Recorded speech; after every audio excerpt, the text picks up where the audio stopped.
There's something strange about language learning that nobody talks about enough. A person can understand 80% of a movie, read articles online, watch YouTube videos comfortably, even understand interviews and podcasts, but the moment someone asks them a simple question in English, everything disappears. Their mind goes blank, their heart starts beating faster, and suddenly they feel like they know nothing. If you've ever experienced that feeling, I want you to know something important today. That moment is not proof that you are failing. It is proof that your brain is still transitioning from controlled English to automatic English. And there's a massive difference between those two stages. Controlled English means you can use the language when you have time. Automatic English means the language appears instantly without conscious effort. That transformation takes time, exposure, repetition, and emotional comfort with the language. Not panic, not pressure, not perfection. One of the biggest mistakes learners make is believing that fluency is mainly about intelligence. It's not. Fluency is mostly familiarity. The brain becomes fast at what it experiences repeatedly. Think about your native language for a second. You don't calculate every sentence before speaking. You don't analyze grammar charts while talking to your friends. You don't consciously organize every verb tense. Your brain simply reacts. That reaction was built through years of exposure. English fluency develops the exact same way. And today I want to show you how to speed up that process naturally. Not through stress, but through strategic immersion. Now let me tell you a story about a woman named Sophia. Sophia worked long hours in a hospital in Madrid. She wanted to improve her English desperately because she dreamed of working internationally one day.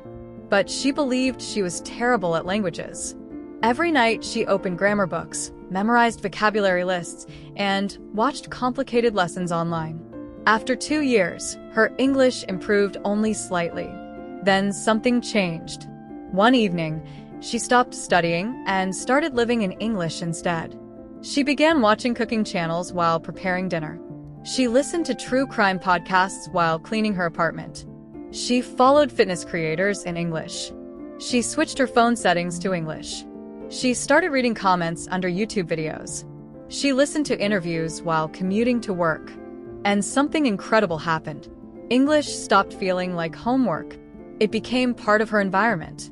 After several months, she noticed something strange during a conversation with an American patient.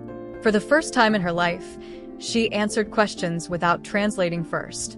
The sentences just came out naturally. Not perfectly, not like a native speaker, but naturally. That moment changed her confidence forever. And this is what many learners misunderstand. Fluency is not built only during intense study sessions. A huge part of fluency is built quietly during ordinary life. While walking, cooking, driving, relaxing, laughing, watching stories, listening emotionally. This is why immersion is so powerful. Your brain learns languages best when language feels connected to life itself. Now, let's talk about a hidden problem most English learners never notice. Mental translation. Mental translation is one of the biggest causes of hesitation. You hear English, then your brain translates it into your native language. Then you create a response in your native language. Then you translate your response back into English. That process is exhausting and far too slow for real conversation. So, how do we reduce translation? Not by forcing yourself to stop translating. That usually doesn't work. You reduce translation by increasing direct English exposure until your brain begins connecting English directly to meaning. For example, imagine hearing this sentence, "I'm starving." At first, you may translate it consciously. But after hearing it naturally hundreds of times in movies, conversations, podcasts, and stories, your brain eventually skips translation completely. You instantly understand the feeling. That's the moment English starts becoming automatic. And this leads us to one of the most important fluency principles ever. Frequency creates familiarity. The more often your brain experiences natural English patterns, the faster those patterns become automatic. That is why advanced learners focus heavily on repeated exposure instead of endless rule memorization. Now here's something extremely important. Not all exposure is equally effective. Passive background noise alone is not enough. You need engaged exposure. You need moments where your attention emotionally connects to the language. This is why emotional content works so well. Humor, drama, suspense, curiosity, inspiration. Emotion increases memory retention dramatically. Your brain remembers emotionally charged experiences more deeply. That's why many people remember movie quotes for years, but forget textbook examples after one day. Now, let's talk about another powerful idea, the comfort zone trap. Many learners stay inside safe English forever. They repeatedly consume content that feels easy and comfortable. But growth happens slightly outside comfort. Not in panic, not in confusion, but in controlled challenge. This is why the best learning content feels understandable, yet slightly difficult. Your brain needs stretching. If content is too easy, growth slows down. If content is too difficult, motivation collapses. The sweet spot is challenge with comprehension. And here's an advanced tip. Do not choose content only because it is educational. Choose content because it is compelling. A fascinating documentary may teach you more English than a boring grammar lesson because attention changes learning quality. Your brain learns better when curiosity is active. Now, let's discuss listening. Most learners think listening practice means hearing English. But real listening training is prediction training. Native speakers constantly predict language subconsciously. That's why they can understand fast speech so easily. Their brains already expect common patterns. For example, if someone says, "Last night, I went to the," your brain automatically predicts possibilities. Restaurant, store, cinema, airport, gym. Prediction speeds up comprehension massively. And prediction develops through repeated exposure to natural English patterns. This is another reason why massive input matters so much. Now, let's move into one of the most advanced speaking secrets. Speaking is not sentence creation. It is sentence retrieval. Fluent speakers do not build every sentence from zero. Their brains retrieve familiar patterns automatically. That's why phrase learning is so powerful. Instead of memorizing isolated words, train useful chunks. For example, to be honest, I've been trying to. The thing is, it depends on the situation. I'm looking forward to it. That's exactly what I mean. These chunks become mental shortcuts, and shortcuts create fluency speed. Many learners know advanced vocabulary, but still sound unnatural because they never trained natural phrase combinations. Now I want to discuss confidence very honestly. Confidence is not something you magically receive one day. Confidence is evidence. Your brain becomes confident after surviving enough experiences successfully. That means confidence grows through action, not waiting. And this is why small victories matter enormously. One successful conversation, one understood podcast episode, one moment where you think in English automatically. These moments build identity, and identity changes everything. The moment you begin seeing yourself as someone capable of becoming fluent, your entire learning psychology changes. Now here's another important truth. Many learners secretly consume too much learning advice and not enough actual English. They spend hours watching videos about fluency instead of actually experiencing English itself. Advice is useful, but exposure is essential. At some point, you must stop organizing learning endlessly and start living inside the language consistently.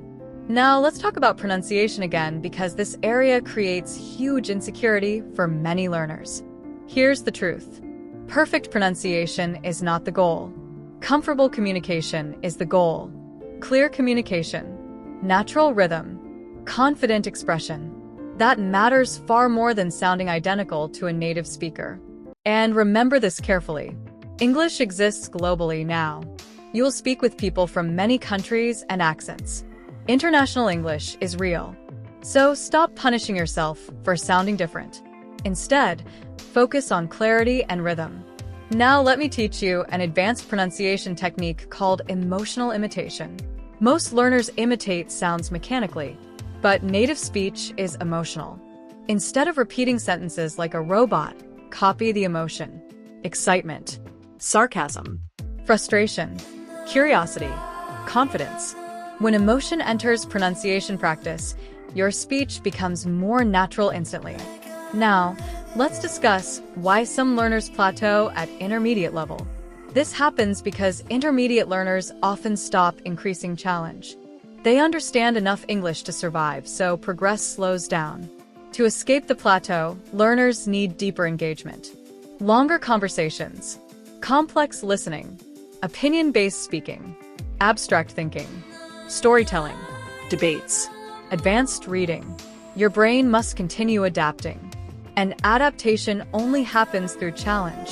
Now I want to talk about social fear. Many learners are terrified of speaking with native speakers because they believe native speakers are judging every mistake. But honestly, most people care far less than you think. In real conversations, communication matters more than perfection. People remember energy more than grammar. If you communicate warmly and confidently, small mistakes become far less important. And remember something powerful. Every fluent multilingual speaker on Earth has made thousands of mistakes. Thousands. Mistakes are not obstacles to fluency. They are part of the construction process. Now here's one of the most advanced listening habits you can build. Listen repeatedly to the same speaker. This trains your brain to adapt to specific pronunciation patterns, rhythm, vocabulary, and speaking style. After enough exposure, comprehension speed increases dramatically. This is why some podcast listeners suddenly understand one host extremely well after several weeks. Their brains adapted neurologically. Adaptation is the hidden engine of fluency. Now, let's discuss reading. Reading silently strengthens internal English voice. When advanced learners read consistently, sentence structures begin imprinting subconsciously. Eventually, those structures appear naturally during speaking. This is why strong readers often become strong speakers later. Reading expands mental language patterns. And here's an advanced reading tip. Do not stop for every unknown word. Sometimes continue reading and infer meaning from context. This trains flexible comprehension and reduces dependency on translation. Now I want to discuss something emotional again. Discouragement. Some days your English will feel terrible. You'll forget words. Misunderstand Audio. Struggle during conversations. That does not mean you are losing progress. Language development is not linear. Your brain reorganizes skills gradually. Sometimes improvement becomes visible only after long, invisible preparation. This is why patience matters. Now, let me give you one of the most powerful mindset shifts of all. Stop asking. How do I sound? And start asking, did I connect? Because language is connection, not performance. The purpose of English is not to impress people with perfect grammar. The purpose is communication, opportunity, friendship, learning, and expression. Now here's something fascinating. Many learners become more fluent after they stop obsessing over fluency. Why? Because anxiety decreases cognitive overload. Relaxed brains process language faster. This is why confidence and emotional state affect speaking performance so strongly. A stressed learner may suddenly forget easy vocabulary, but the same learner speaks much better when relaxed. So, your emotional environment matters deeply. Now, let's move into daily routines. The best English routine is not the most extreme one. It is the most sustainable one. You do not need 10 hours daily. You need consistency. Even 90 focused minutes every day can completely transform your English over time. For example, morning. Listen to English audio while preparing for the day. Afternoon. Read short English content during breaks. Evening. Watch one episode or interview actively. Night. Think briefly in English before sleeping. Simple. Sustainable. Powerful. And over months, these small habits compound dramatically. Now, let's talk about advanced vocabulary growth. At higher levels, vocabulary learning becomes contextual and emotional. Instead of memorizing definitions mechanically, explore nuance. For example, look at these words: angry, annoyed, furious, irritated, frustrated, offended, all related, but emotionally different. Advanced fluency comes from understanding emotional precision, and exposure teaches this naturally. Now, let's discuss another hidden fluency skill: conversation recovery. Fluent speakers recover smoothly when communication breaks down. For example, "Sorry, let me explain that differently. I mean something slightly different. That's not exactly what I wanted to say. What I'm trying to express is..." These repair phrases maintain conversational flow, and flow creates confidence. Now imagine your future self again.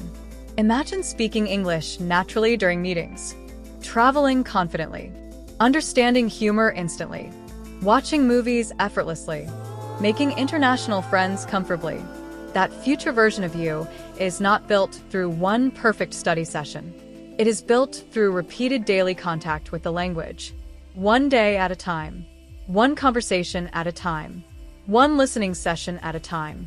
And if you're still watching right now, subscribe to Daily English, like the video, and comment below with your biggest English goal for this year. I genuinely want to know what kind of future you are building through this language. Maybe you want to study abroad. Maybe you want a better career. Maybe you want confidence. Maybe you simply want to express yourself freely. Whatever your reason is, your journey matters. And finally, I want to tell you something deeply important before we end today. Do not underestimate what consistent effort can do over time. A year from now, your English can sound completely different. Your confidence can be completely different. Your life opportunities can be completely different. But only if you continue. Not perfectly, not fearlessly, not flawlessly, just consistently. Because fluency is not built by people who never struggle. It is built by people who refuse to quit. So keep listening, keep speaking, keep making mistakes, keep growing, keep showing up. Your future voice is already forming inside you. And one day, the English that feels difficult now will become natural enough that you won't even remember what hesitation felt like. Thank you for spending this time with me. Keep practicing, keep believing. And I'll see you in the next Daily English video.